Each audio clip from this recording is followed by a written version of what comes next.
Abra comigo a sua Bíblia, por favor, na primeira carta de Paulo aos Coríntios.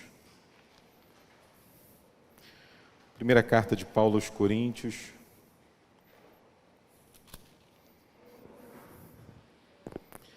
Capítulo 11, versículos de 17 a 34. Você vai perceber que é um texto muito conhecido, que nós ouvimos pelo menos 2 vezes por mês,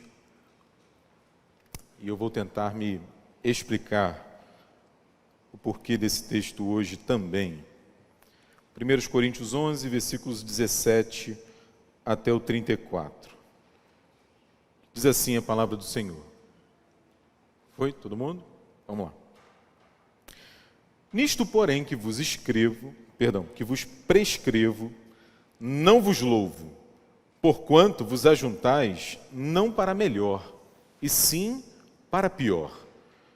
Porque antes de tudo estou informado haver divisões entre vós, quando vos reunis na igreja, e eu em parte o creio.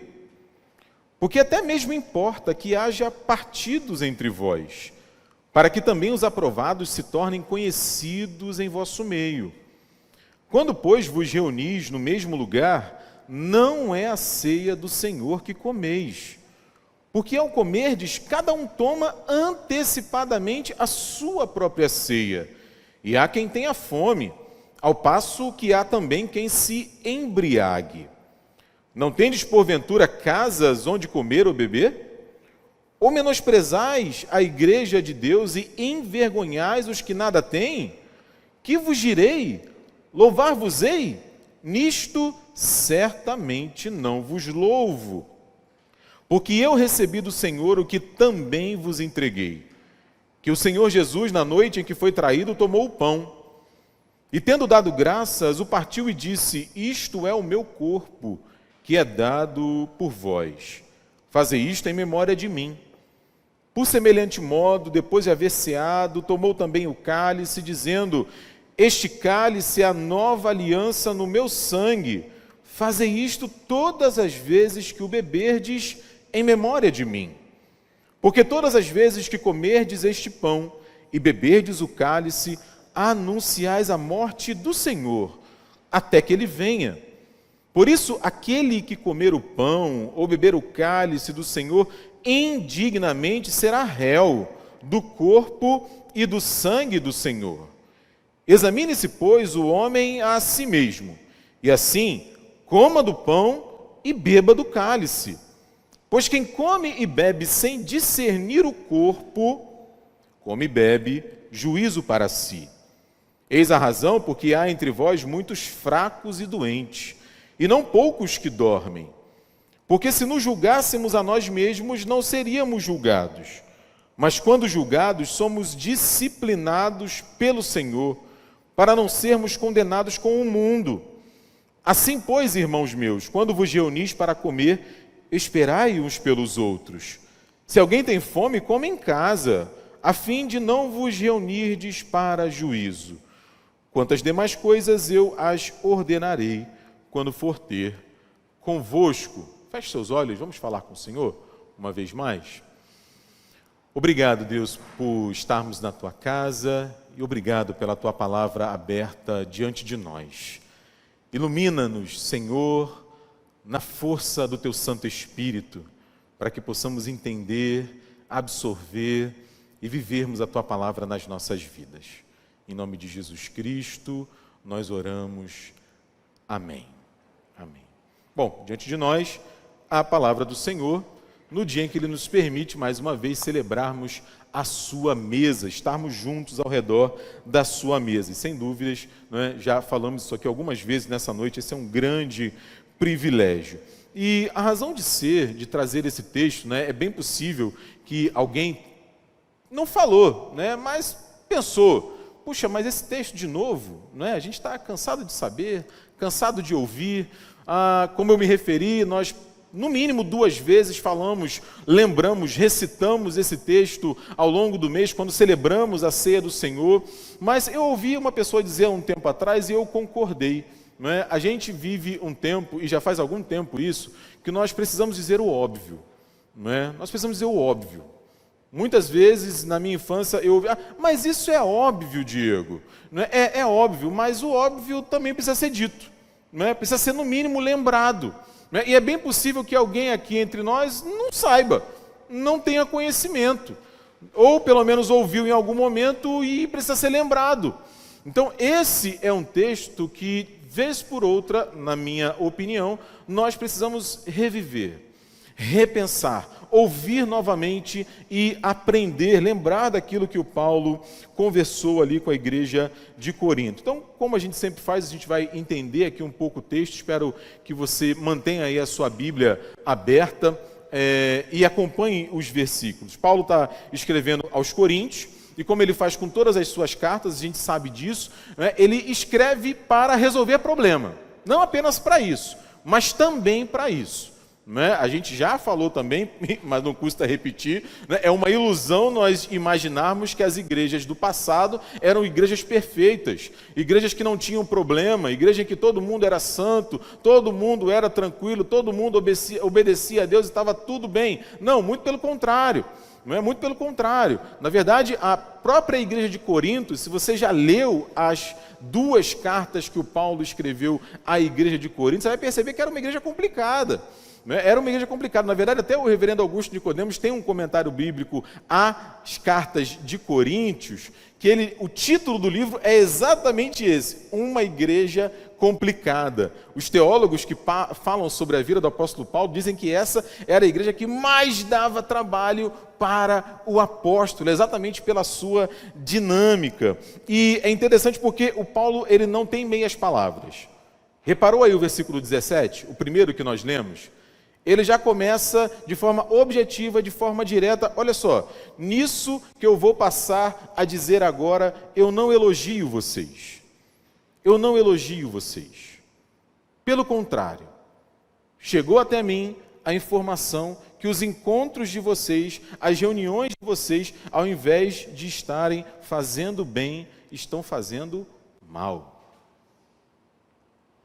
Ao invés das pessoas saírem dali abençoadas, felizes, porque, gente, quando a gente pensa que filhos e filhas de Deus vão se reunir, gente cheia do Espírito Santo, que foi encontrada pelo Evangelho, que foi alcançada pelo amor de Deus, que foi perdoada pelo Senhor, quando esse tipo de gente se encontra, o que a gente imagina que vai sair desse encontro? Coisa boa, né, Júlia? Não é? Que o pessoal vai sair dali feliz, alegre, abençoado. Mas não é isso que está acontecendo aqui. Não é isso. E é interessante a expressão que o apóstolo Paulo utiliza. Ele fala assim, ó, nisto que vou lhes dizer. E essa expressão, quando a gente vai para o texto original, para o texto grego, era a mesma expressão que os líderes militares utilizavam quando eles iam dar uma ordem. Era a mesma expressão. Quando um oficial superior dava uma ordem para alguém ali nas legiões romanas, então assim, era uma ordem solene, era algo que precisava ser seguido, precisava ser obedecido, sob o risco de dar problema, que era exatamente o que estava acontecendo. Exatamente o que estava acontecendo. Aquele encontro ali da igreja de Corinto, ao invés de existir comunhão, edificação, crescimento, alegria, estava gerando problemas, dificuldades. E que problemas eram esses? Que problemas eram esses? Você pode estar se perguntando aí. O que estava acontecendo, Diego? Olha aí o versículo 18. O Paulo dá a dica para a gente. O Paulo dá a dica para a gente. No versículo 18, sobre qual era o problema. Antes de tudo, estou informado a ver o que entre vós? Divisões.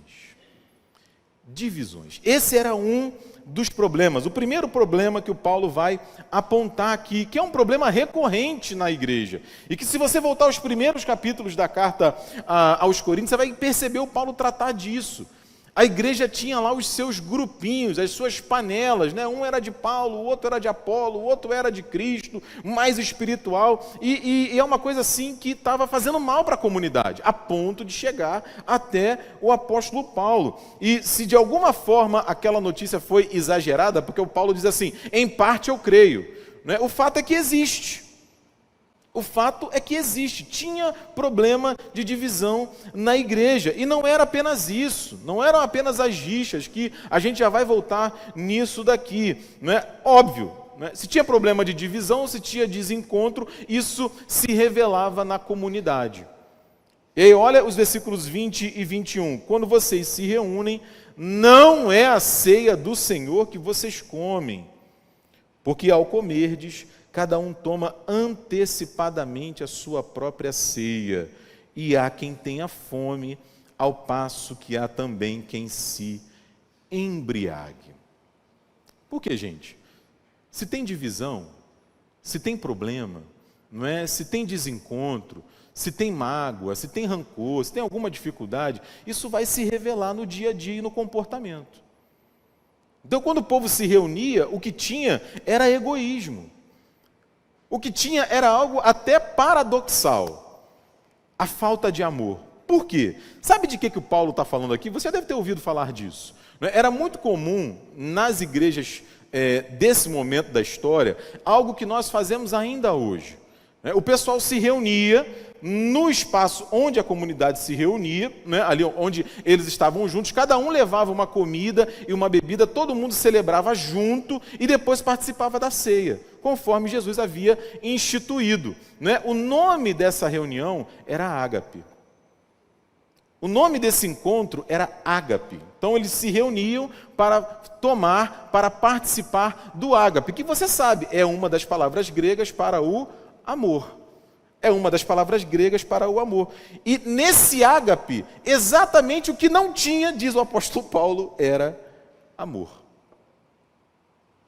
Exatamente o que estava faltando era amor. Então, assim, um paradoxo, né? Porque eles se reuniam para o ágape, mas não tinha ágape. Né? Aqueles que tinham mais condições, é a indicação que o Paulo está dando, aqueles que tinham mais dinheiro chegavam um pouco mais cedo, exatamente para não dividir, né? Comiam e bebiam aquilo que era seu, chegando alguns até mesmo assim embriagarem, né? A ficarem bêbados, enquanto outros, talvez vindo do trabalho, um pouco mais pobres, vindo mais distantes, chegavam mais tarde e só encontravam os restos para usufruir. Diz o apóstolo Paulo que isso era motivo de vergonha.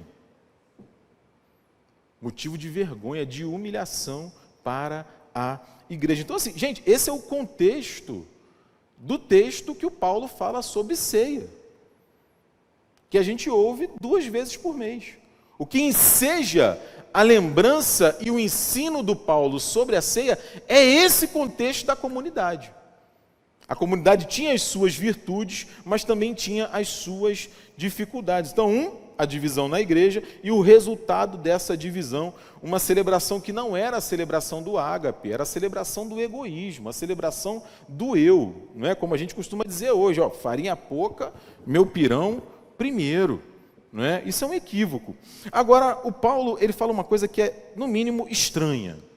Reparou aí no versículo 19?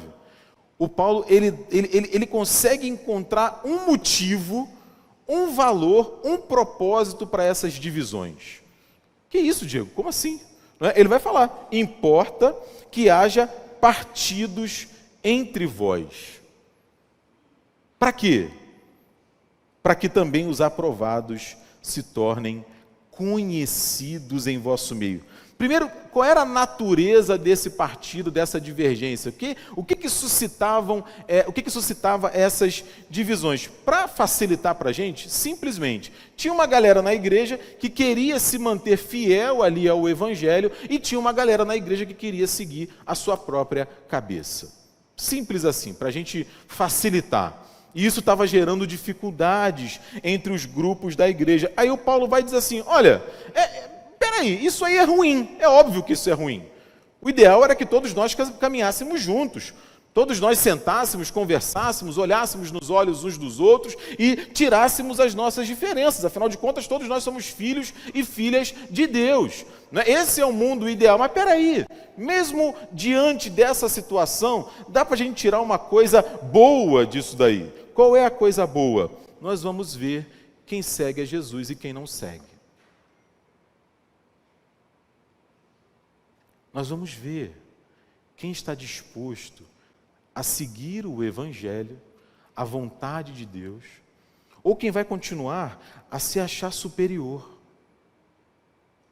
Quem vai continuar a comer antes sem esperar o outro. Quem vai continuar a não entender qual é o contexto e o que nós fazemos juntos quando estamos juntos. A gente vai filtrar, e talvez uma analogia nos ajude aqui, que é uma analogia muito comum na Bíblia, que é a analogia do ourives tratando do ouro.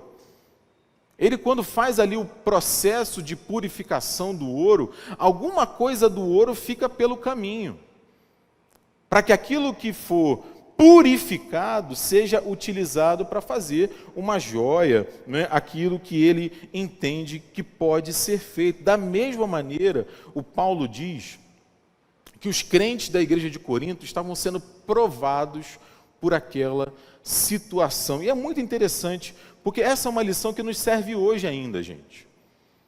Nos serve hoje ainda. Uma das histórias que eu ouvi no seminário mais bizarras e que eu gravei, guardei no meu coração foi essa daqui e que tem a ver com isso. Um colega me disse uma vez que na região dele, ele era de uma outra denominação na época, tinha um grupo na igreja lá que estava descontente com o pastor. Não estava muito feliz, o pastor era meio diferente na opinião deles e tal, e ele me disse o seguinte: Diego, não era problema nenhum com o pastor. A questão é que o pastor não fazia a vontade deles. E ainda bem que isso só tem, eu acho que era na Noruega, viu, presbítero Eduardo? Essa igreja era lá na Noruega. Na Noruega tem umas igrejas esquisitas, que o pastor, quando não faz a vontade de um grupo, tem problema com a igreja, é um problema sério. Mas é só lá na Noruega, viu, Letícia? Na Suécia também tem, na Finlândia também tem umas igrejas brabas, que dá problema, enfim, segundo esse meu amigo, não era uma questão do pastor, era uma questão desse grupo que não estava vendo ali os seus pleitos sendo atendidos. Como o regime de governo daquela igreja permitia isso que eu vou dizer agora, eles fizeram. Eles marcaram uma reunião para o domingo, às 7 horas da manhã. Eles e aquele grupo ali, arrebanharam mais alguns, fizeram ali uma assembleia, e, gente, às 8 horas da manhã, o pastor da igreja não era mais pastor da igreja. Não era mais. O homem chegou às 9 horas da manhã para a escola dominical, com a família. Aí chamaram ele no cantinho, deixaram nem o cara entrar na igreja. Pastor, olha só, a gente deliberou aqui, o senhor não é mais o pastor da igreja não, tá? Parece mentira, não parece? É verdade. Aquelas pessoas não se preocuparam com o pastor, com a sua família, com os outros crentes da igreja, não teve conversa, não teve diálogo, não chamaram uma espécie de conselho, alguma coisa, não teve. Porque o desejo daquele grupo não era ver o reino de Deus florescer. O desejo daquele grupo era fazer a sua vontade. Tudo isso com uma roupa de religião. E por favor, antes que eu, de repente, não me faça entender, eu não estou fazendo aqui uma defesa de pastores e líderes, porque o contrário é verdadeiro também. A gente sabe que tem um monte de gente aí, liderança, pastor, presbítero, oficial, que para usar uma linguagem bíblica não está preocupado com o reino de Deus, está preocupado em fazer o seu nome grande. E usam a igreja para isso, não é preciso ir longe. Quem prende Jesus, quem faz um julgamento mentiroso, quem vende Jesus por 30 moedas, são os líderes religiosos em Israel.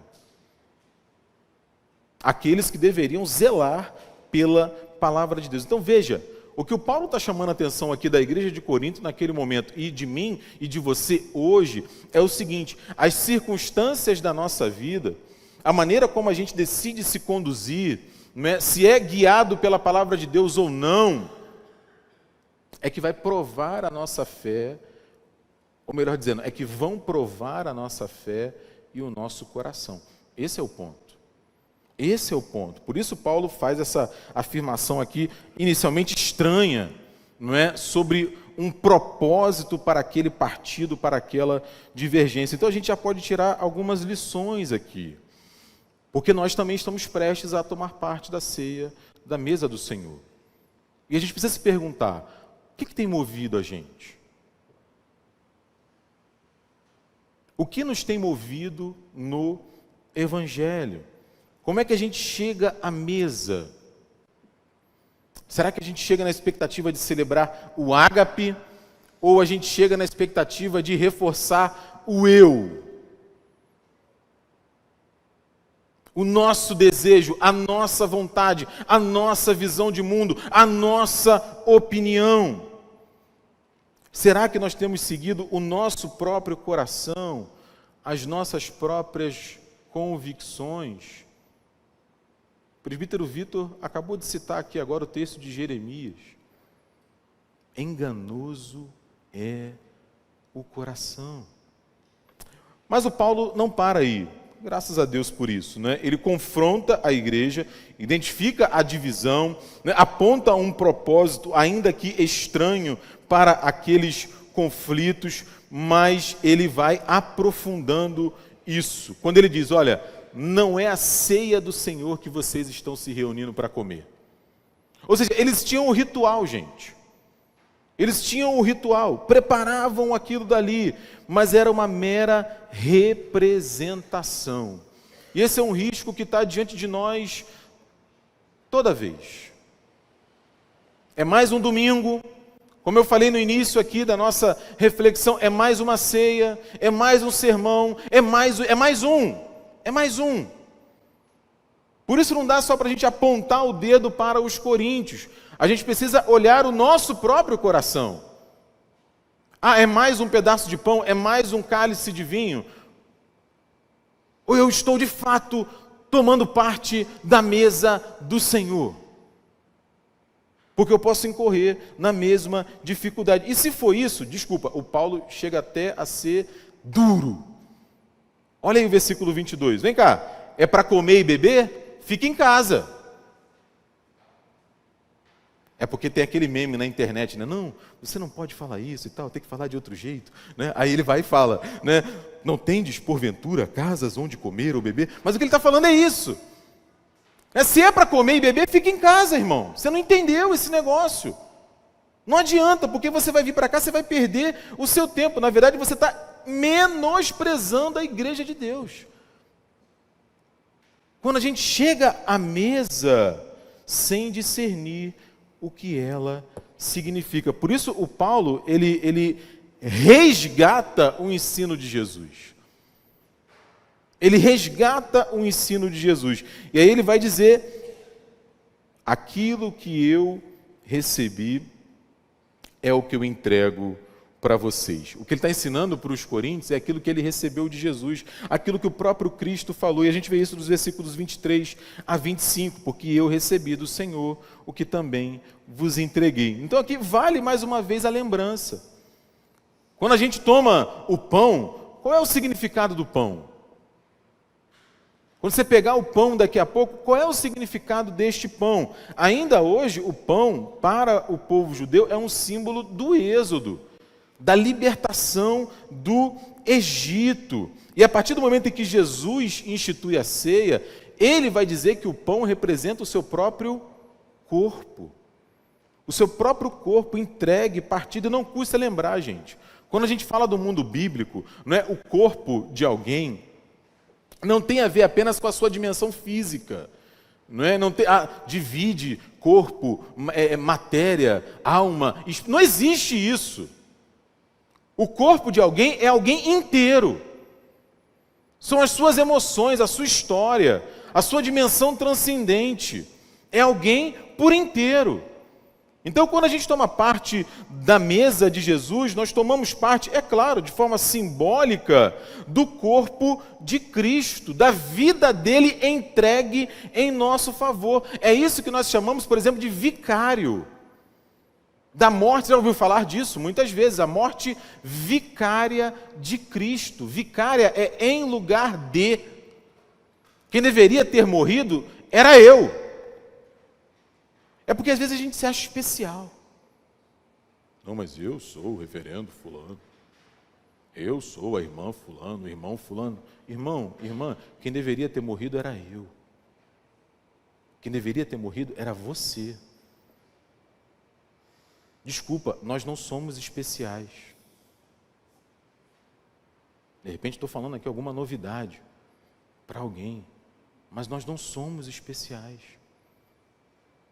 A morte de Jesus é vicária, é em meu lugar, é no seu lugar.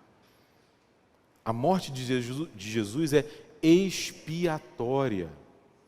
O sangue dele, que a gente já vai falar, expia com X os nossos pecados. Paga o meu pecado e o seu pecado. Ele morre no meu lugar e no seu lugar. Ele paga a minha dívida. Ele recebe o meu castigo, o seu castigo. Lembra? O castigo que nos traz a paz estava sobre ele. É disso que a gente está falando. E o próprio Cristo se refere a ele mesmo dessa maneira. Ele vai dizer: eu sou o pão da vida.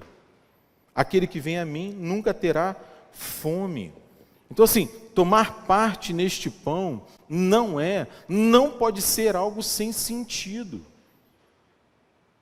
Nós precisamos reconhecer que esse pão representa o corpo, a pessoa, a obra salvadora de Jesus. De igual forma, o vinho, que é o segundo elemento da ceia. Que Paulo traz lembrança àquilo que Jesus falou, que representa o seu sangue derramado em nosso lugar.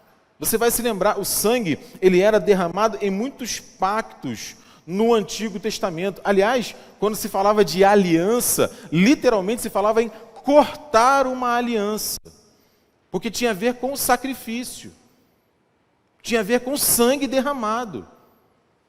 É por isso que João olha para Jesus e fala o quê? Eis o Cordeiro de Deus que tira o pecado do mundo.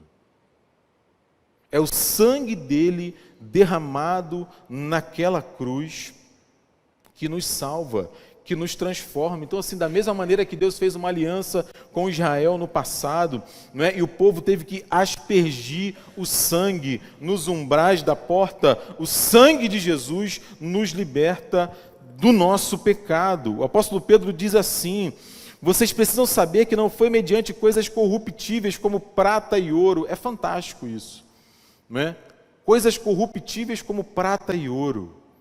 Até hoje, gente, tem gente que mata por causa de prata e de ouro. Até hoje. Aí o Pedro vai dizer assim: não foi por causa de coisas corruptíveis que vocês foram comprados, como prata e ouro, mas vocês foram resgatados, vocês foram comprados do vosso fútil procedimento, da sua maneira vazia, sem sentido de viver, mas pelo precioso sangue, como de um cordeiro sem defeito. O sacrifício de Jesus foi único, singular, para nos redimir, para nos resgatar, para nos dar vida e vida abundante. E além disso, o Paulo fala da questão da memória. Você percebe aí no texto que várias vezes ele fala fazer isto em memória de mim. E aqui tem um dado interessantíssimo. Porque ele não está falando apenas a gente trazer a lembrança daquele momento. Até porque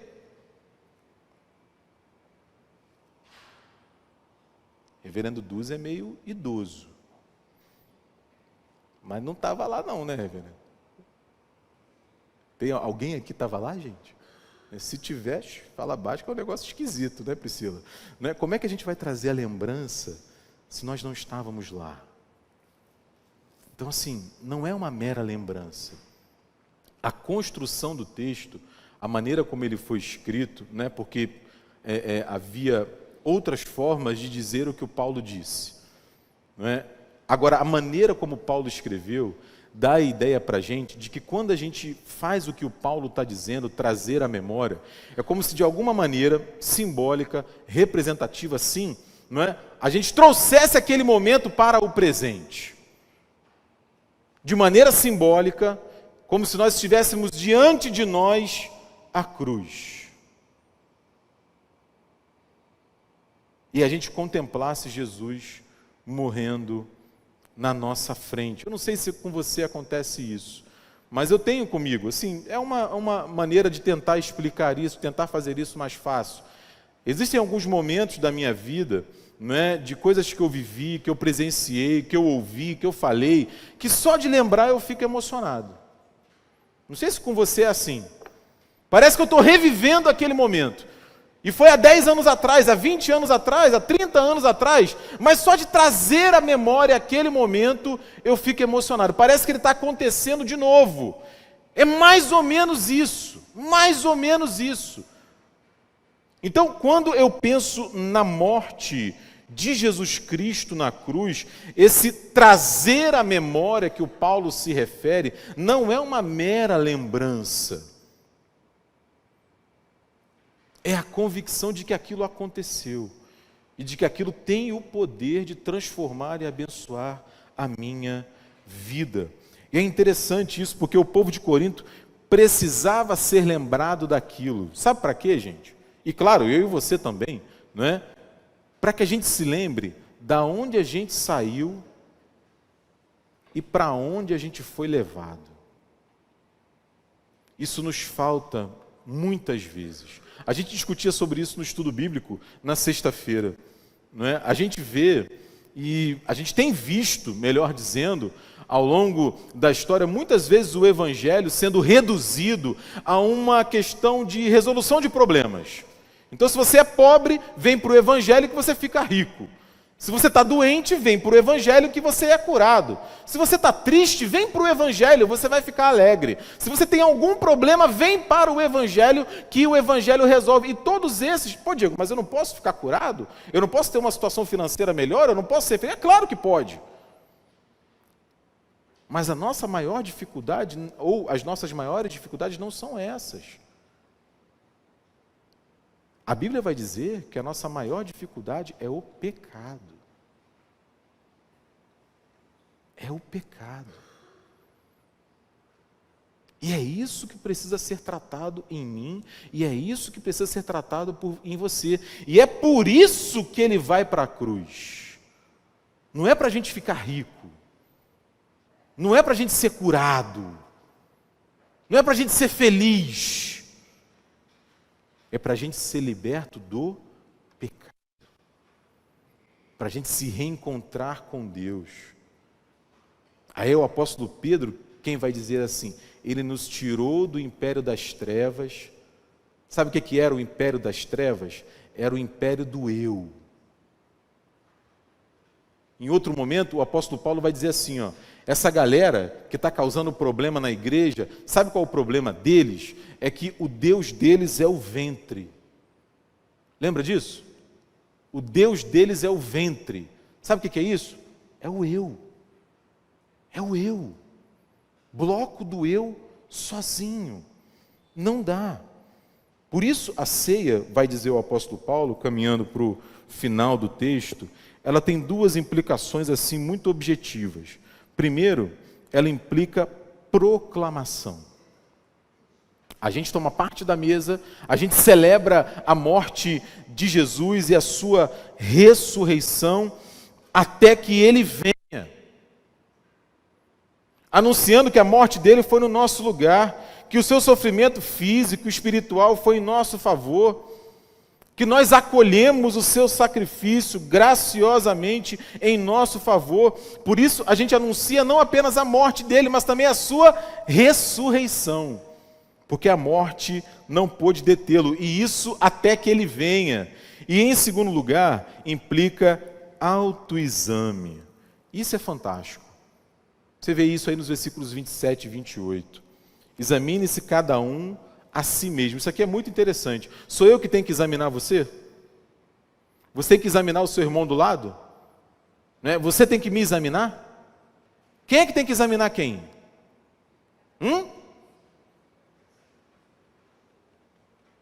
E aí qual é a dinâmica? Porque certamente isso deve acontecer.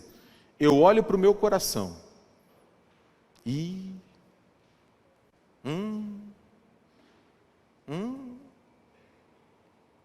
Não dá não. Não, porque aconteceu isso, aconteceu aquilo e tal. Examinou? Examinei, Diego. E agora? Pede perdão a Deus. Aliás, como a gente faz em todo culto.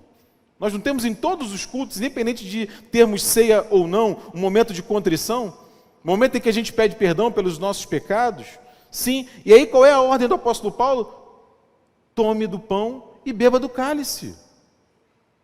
Não, Diego, mas espera aí, eu fiz isso, eu fiz aquilo. Não, a ideia não é essa.